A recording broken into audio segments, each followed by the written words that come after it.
Hola a todos, chicos, chicas. Vamos a resolver esta prueba de selectividad de julio, la prueba ordinaria, de julio de 2020. Ordinaria en julio es el año del COVID y las cosas han cambiado mucho. En concreto no ha variado la dificultad de los ejercicios, pero sí se facilita dar a los alumnos una mayor optatividad. En concreto hay dos bloques, el bloque A y el bloque B. Este vídeo es sobre el bloque A. El bloque A es el cuantitativo, es decir, la parte de ejercicios cortos en donde hay que responder a un máximo de 7 de 11 preguntas planteadas. La primera cuestión es de interacción gravitatoria, la primera y la segunda. La primera nos dice que desde la superficie terrestre se lanza un objeto verticalmente y hacia arriba hasta una altura de 3.630 kilómetros. Ojo, hay que expresarlo en metros y es una altura. Hay que referirlo al centro de la Tierra. Habrá que sumar el radio de la Tierra, por tanto. La velocidad es de 2.000 metros partido segundo y despreciando todo tipo de rozamiento, pues que determinemos la velocidad con la que se lanzó. Vale, establecemos dos puntos, uno en la superficie, el estado inicial, dos a esa altura de 3.630 kilómetros, el estado final, y vamos a coger los datos. Esta altura, que tenemos que expresarla en metros, 3.630 kilómetros, y la velocidad en 2, que también nos la dan, que es 2.000 metros partido por segundo. Y cuando estemos hablando de R2, la distancia será medida desde el centro del planeta hasta el punto 2, es decir, será esto que tenemos aquí. Ese radio, esa distancia será RT más H. Dicho esto, pues lo que vamos a hacer es planteamos la conservación de la energía mecánica en los puntos 1 y 2. La energía potencial más la cinética en 1 en la superficie tiene que ser igual a la potencial más la cinética en 2 a esa altura de 3.630 kilómetros. La energía potencial en 1 será menos GMM partido por RT, el radio de la Tierra. La energía cinética en 1 es un medio de mv1 cuadrado, donde la velocidad la desconozco y es precisamente lo que se pregunta en el ejercicio. En el punto 2, pues lo que tengo es una energía potencial menos GMM partido por R, donde esta R es RT más H, y un medio de M por V2 al cuadrado, donde conozco todo porque la velocidad en 2 es un dato que se me facilita y que son estos 2.000 metros partido por segundo del enunciado del problema. Si saco factor común y opero, simplifico la masa del objeto, que no se me da, y puedo simplificarla porque para eso tengo objeto. Meto la masa de la Tierra y el radio de la Tierra, que lo saco de las constantes que se me facilitan en la hoja de enunciados. El resultado final es que la velocidad con la que ha sido lanzado es de 7.032,74 metros partido por segundo. Vamos con el segundo ejercicio. Voy a cambiarme de color para cuando vaya marcando y que se sepa por dónde voy. Vamos con el segundo, que nos dice: un satélite artificial se encuentra en una órbita circular de radio 7.200 kilómetros alrededor de la Tierra. Aquí está metido el radio de la Tierra. Ese radio no es una altura, es desde el centro de la Tierra hasta donde orbita el satélite, son 7.200 kilómetros que tendré que expresar en metros. Nos pide que calculemos la velocidad y el tiempo que tarda en completar una vuelta a su órbita, es decir, el periodo. Pues nada, aquí tenemos el satélite, esto es el satélite, esto de aquí es nuestro hermoso planeta azul. Vamos a dibujarlo para que se vea que es la Tierra, así, de color azul. El radio, 7.200 kilómetros medido desde el centro de la Tierra, y nos piden la velocidad orbital y el periodo. Si aplicamos la condición orbital, inmediatamente la fuerza centrífuga es igual a la fuerza de atracción gravitatoria, mv cuadrado partido por r es igual a gmm partido por r cuadrado. Cojo los datos de las tablas y la velocidad orbital resulta que es 7.442,99 metros partido por segundo. Y el periodo, que es el tiempo que tarda en dar una vuelta completa, pues es el espacio partido por la velocidad, es decir, 2πr partido por v. Tengo v, tengo r, por tanto este periodo es de 6.078,06 segundos, que si lo ponemos en unas unidades un poquito más mundanas para hacernos una idea del tiempo que tarda en dar una vuelta completa, pues son 1,69 horas. Vamos con el segundo bloque, A3, A4 y A5, que corresponde a la parte de electromagnetismo, de interacción electromagnética.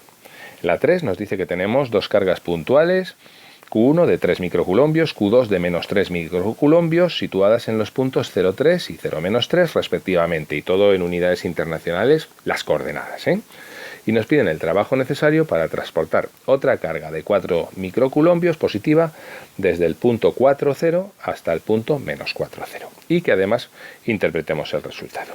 Vale, es muy sencillo, es muy sencillo, y vais a ver cómo el resultado es 0. Se puede hacer sin hacer ninguna cuenta, se puede resolver.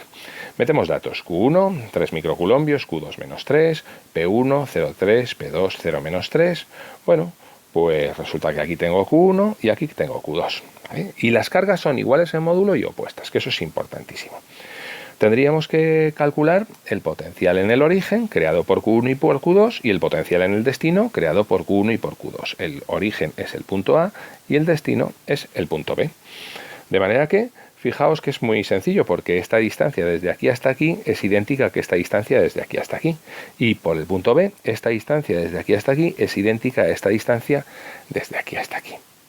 De manera que va a ser muy fácil, porque las cargas, repito, son iguales en módulo y opuestas, son de signo contrario.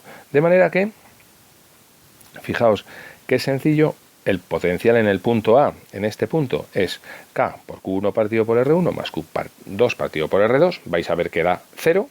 Q1 es igual a Q2, pero en módulo solamente, tienen signo cambiado, y R1 es exactamente igual que R2. Y aquí ocurre exactamente lo mismo: R1 igual que R2 y Q1 y Q2 iguales y opuestas. ¿De acuerdo?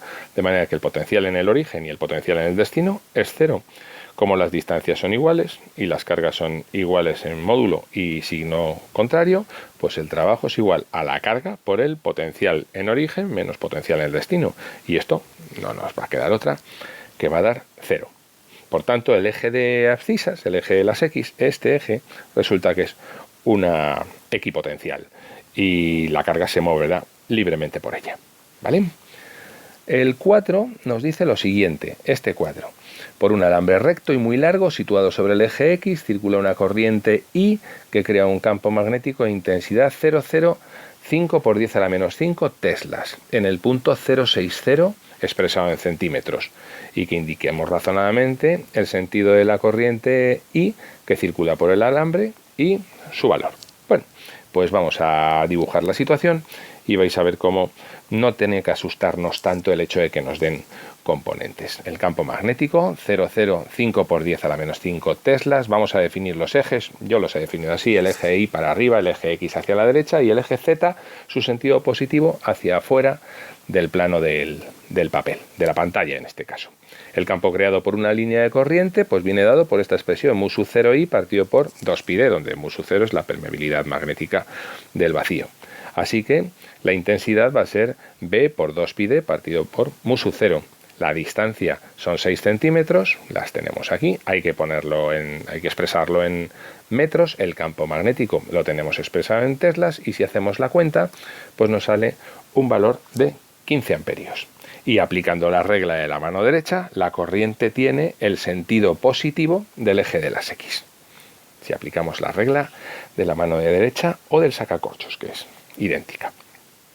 Y por último, el ejercicio 5 de inducción nos dan una expresión del flujo en función del tiempo y en unidades internacionales. El flujo es t² menos 5t, todo por 10 a la menos 1.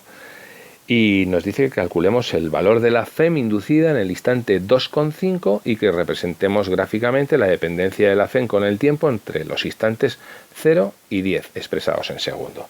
Es un ejercicio muy sencillo y muy intuitivo. La expresión del flujo es esta que nos la dan. La FEM es la variación del flujo con respecto del tiempo, con el signo cambiado, la menos derivada del flujo con respecto al tiempo. De manera que si derivamos y cambiamos de signo, la expresión de la FEM va a ser esta: 0,5 menos 0,2 t. Derivamos en función del tiempo. Así que el valor de la FEM para t igual a 2,5 segundos basta con sustituir y resulta que nos da 0.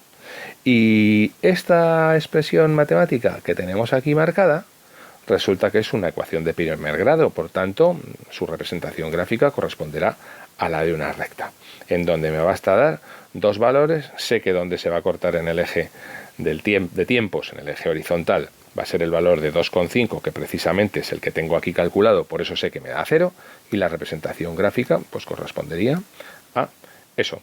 Si doy el valor 0 para t igual a 0, veo que la FEM vale 0,5, aquí lo tenéis. Para t igual a 10 segundos, pues ese valor es de menos 1,5 voltios, que estaríamos aquí. Tiro la recta y el punto donde corta es este, el 2,5, que precisamente ya hemos dicho que corresponde a ese instante en el que la FEM se anula. Muy bien, vamos con la parte A6 y A7 correspondiente a ondas.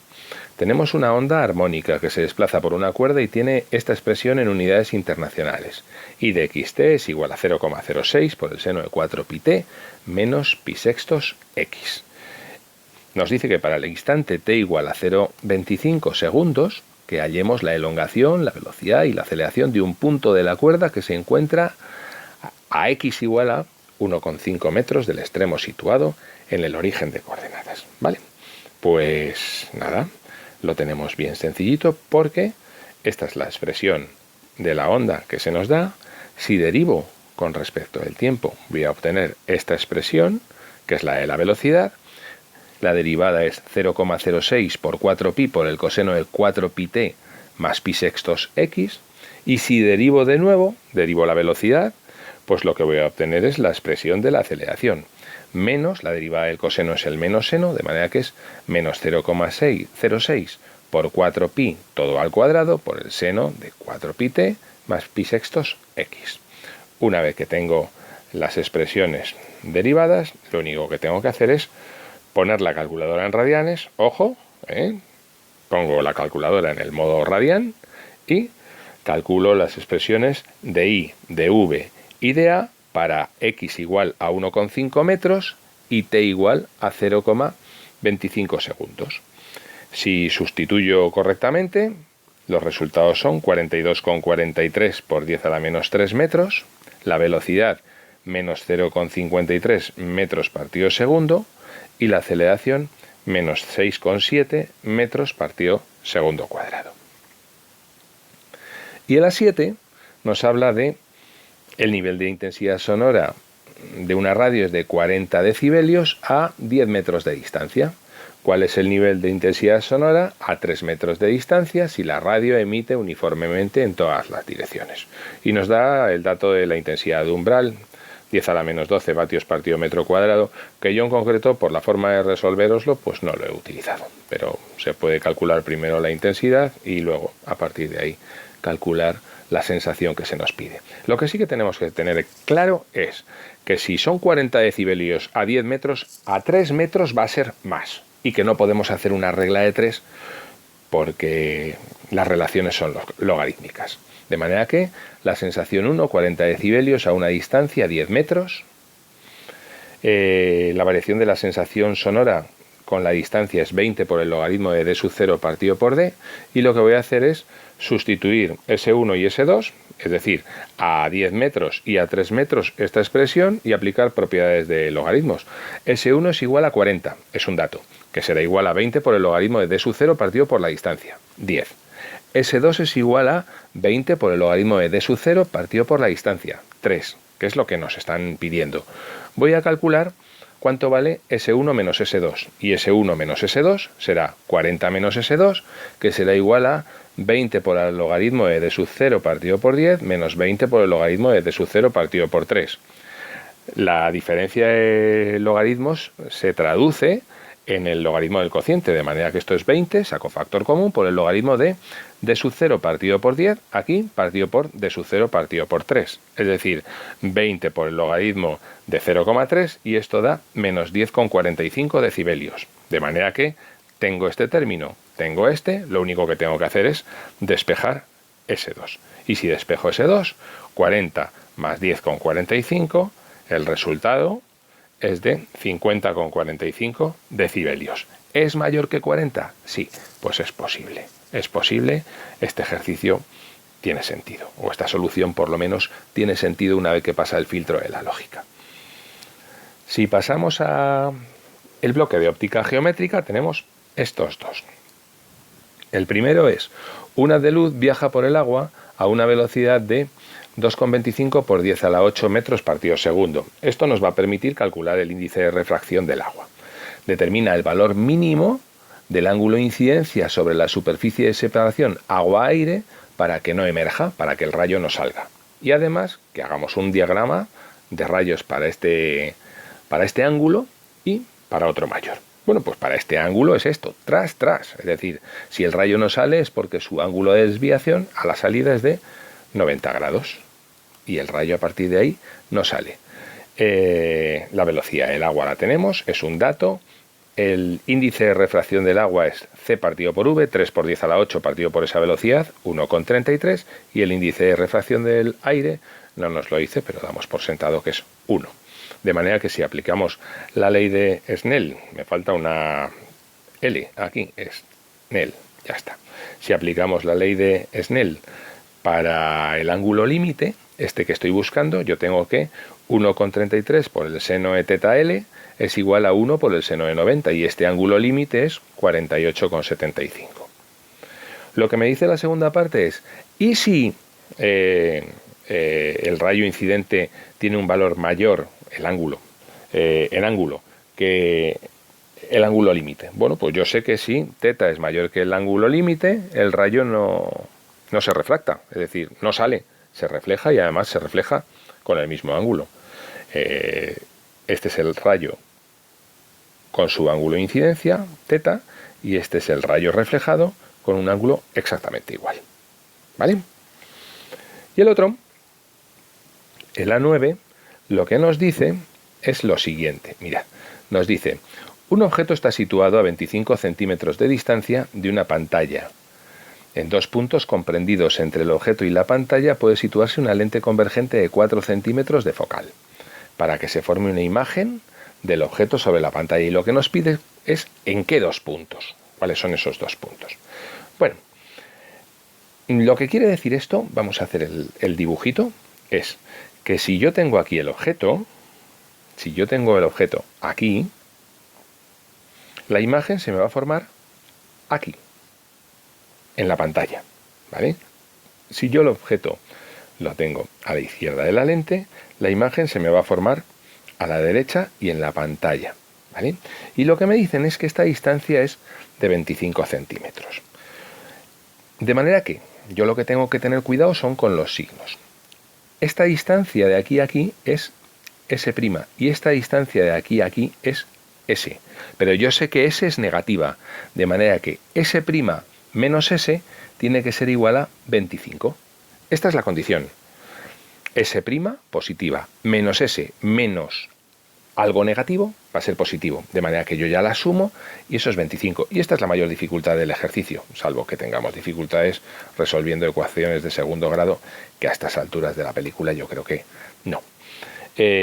Aplicamos la ecuación general de lentes, 1 partido S' menos 1 partido por S es igual a 1 partido por F', de manera que 1 partido por S' menos 1 partido por S es igual a 1 partido por 4, 4 es la distancia focal, estoy trabajando en centímetros, F' es positiva, es una lente convergente, de manera que lo que obtengo es esta condición, que 4 por S' menos S es igual a SS'. Si yo cojo esta ecuación y esta, resuelvo 2 ecuaciones con 2 incógnitas y obtengo 2 soluciones. La ecuación que obtengo es S' cuadrado menos 25S' más 100 igual a 0. De manera que S' me puede valer o 20 o 5 centímetros. Si S' vale 20 centímetros, S me vale menos 5 centímetros. Y si S' vale 5 centímetros, S lo que me vale es menos 20 centímetros. Y esas serían las 2 parejas de soluciones que estoy buscando en este ejercicio. No es complicado, ¿eh? Lo más difícil, o lo único que hay que razonar es esta condición de aquí, S' menos S es igual a 25 centímetros y aplicar la ecuación general para lentes delgadas. Vamos con lo que nos queda de la parte física del siglo XXI, pues uno de efecto fotoeléctrico, un metal cuyo trabajo de extracción es de 2,4 electronvoltios, se irradia con luz monocromática para cortar el flujo de electrones producidos por efecto fotoeléctrico se necesita un potencial de frenado de 0,7 voltios y nos dice que calculemos la longitud de onda con la que se irradia, la longitud de onda del fotón incidente. Vale, lo único que tengo que tener cuidado es con esto y ponerlo en unidades internacionales, que son julios. Los 2,4 electronvoltios multiplicados por la carga del electrón nos salen 3,84 por 10 a la menos 19 julios. Y V sub 0, que es 0,7 voltios, que es el potencial de frenado, hace una referencia a la energía cinética máxima, que es EV sub 0, que da un valor de 1,12 por 10 a la menos 19 julios. Si escribimos la ecuación de Einstein para el efecto fotoeléctrico, la energía del fotón incidente es igual al trabajo de extracción más la energía cinética máxima. Lo único que tengo que hacer es meter estos 4,96 por 10 a la menos 19 julios y como la energía de fotón, una vez hecho, el trabajo de extracción lo tengo, la energía cinética máxima la tengo y lo único que tengo que hacer es operar con ella y sumar, ¿vale? Este resultado son 4,96 por 10 a la menos 19 julios, no sale de la nada, sale de operar. Y por otro lado, la energía del fotón incidente es igual a HF, donde H es la constante de Planck. La frecuencia es igual a la velocidad de la luz partido por la longitud de onda. Aquí tengo la longitud de onda que me está pidiendo el ejercicio y esta longitud de onda, el resultado después de hacer la cuenta, pues es 400 por 10 a la menos 9 metros o lo que es lo mismo, 400 nanómetros. Y el otro nos dan una reacción nuclear conocida, esta del uranio 235, en donde se nos descompone cuando incide sobre él un neutrón, se nos rompe formando bario, kriptón, 3 neutrones y libera mucha energía. ¿Qué es esto? Bueno, pues esto es una reacción nuclear de fisión o escisión nuclear, ¿vale? Un átomo pesado se rompe, un núcleo pesado se rompe en núcleos más ligeros, ¿vale? Y bueno, pues lo único que tenemos que hacer es razonarlo y calcular el defecto o la energía que se libera, la energía que se libera a partir del defecto de masa. Bueno, es una reacción nuclear de fisión, tal y como hemos dicho, pues es un núcleo pesado que se desintegra, se rompe en otros más ligeros y libera gran cantidad de energía. Nos dan la masa del uranio, la masa del bario, la masa del kriptón y la masa del neutrón. Y vamos a calcular la diferencia de masa existente entre los reactivos y los productos. Esa diferencia de masa es la que se va a transformar en energía. Lo único que tengo que hacer es decir la masa del uranio, producto, más la masa del neutrón, producto, menos la suma de las masas de los reactivos, la del bario, la del kriptón y 3 veces la del neutrón, me da una diferencia de 0,1841 UMAS. Aquí es donde está el kit de la cuestión. Estas sumas tengo que pasarlas a kilogramos a través de la equivalencia que se me facilita en las tablas de enunciados del examen. Es decir, esta diferencia de masa es de 3,05606 por 10 a la menos 28 kilogramos. Y ahora ya sí, ¿cuánto vale la energía liberada? Bueno, pues la energía es igual a la variación de la masa por c cuadrado, y en este caso es de 2,75 por 10 a la menos 11 julios, y como creo que dice que la expresemos en electronvoltios, si divido por la carga del electrón, el resultado es de 171,9 por 10 a la 6 electronvoltios, o lo que es lo mismo, 171,9 megaelectronvoltios. Espero que lo hayáis entendido. En el siguiente tendréis la segunda parte.